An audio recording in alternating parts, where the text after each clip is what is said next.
What's up YouTube, Capital G here, checking out a brand new Gimmick Puppet Link monster that just got revealed. This is a, I guess, strange surprise to me. I didn't even know that they were still making Gimmick Puppets or that Konami was remotely even interested in trying to give the archetype some legacy support. I wouldn't be surprised if this was kind of support in a vacuum, i.e. just getting like one card, but it is pretty interesting. There's going to be some people with probably a raised eyebrow saying, come on, Cap G, this got a Link monster before Fluffles and Tellarknights. What are they doing? If I'm not mistaken, and correct me if I'm wrong, I believe it was Quattro who played these on Yu-Gi-Oh! Zexal. If I'm wrong about that, feel free to correct me. But yeah, this premium pack comes out in March in the OCG, so it is a little early for Konami to start revealing the cards, but this isn't the first card that they revealed. They revealed a few other cards, but let's go ahead and check out the Gimmick Puppet Chimera Doll. It's a Link 2 Dark Machine monster, 1500 attack, and the Link arrows are bottom left and bottom right.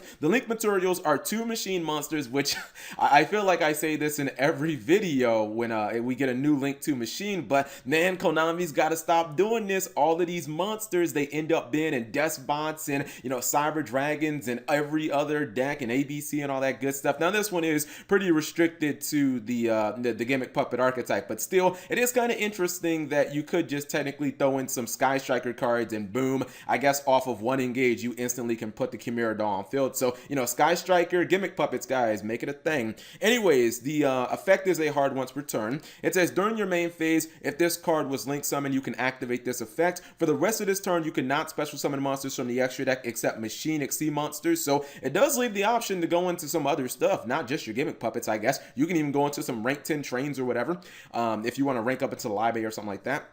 It says, also take one Gimmick Puppet monster from your deck and either add it to your hand or send it to the graveyard. Then if all monsters you control, minimum of one, and since you at least control the Link monster, it should always be online, are face-up Gimmick Puppet monsters, you can special summon one Gimmick Puppet monster from your hand. Alright, so this is a pretty cool card. When you think about it, it's either going to be a Rhoda plus an additional summon or a Foolish Burial plus an additional summon. And honestly, when you kind of put it into that context, it seems pretty good. I'm thinking that if you want to use the Foolish Burial effect, the best Gimmick Puppet is probably going to be Gimmick Puppet Dre Doll. She's the one who can special summon herself inherently from the graveyard by banishing another Gimmick Puppet monster. And if you didn't go the Sky Striker route, let's just say that you had two Gimmick Puppets and then you Link summon into that, you should have two monsters in your graveyard that are Gimmick Puppets. And what I like about this card is it does kind of fix those messy hands. If you guys don't know, Gimmick Puppets are one of those Zexal archetypes, very similar to Kaito's Galaxy, where, you know, like half the monsters in the archetype are like level 4 and then the other half are like level 8, and you know, some of the monsters have effects that modify the levels, but usually your exceeds are like, you know, level 8 and higher, and sometimes it just makes things a little funky because you don't have the right cards to go into the exceeds. But since Link monsters don't care about levels, it makes it very easy to use, you know, two of your level 4 monsters, whether they have the modification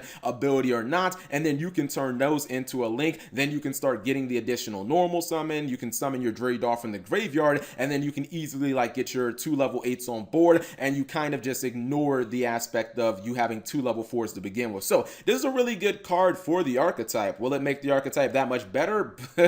No, I don't.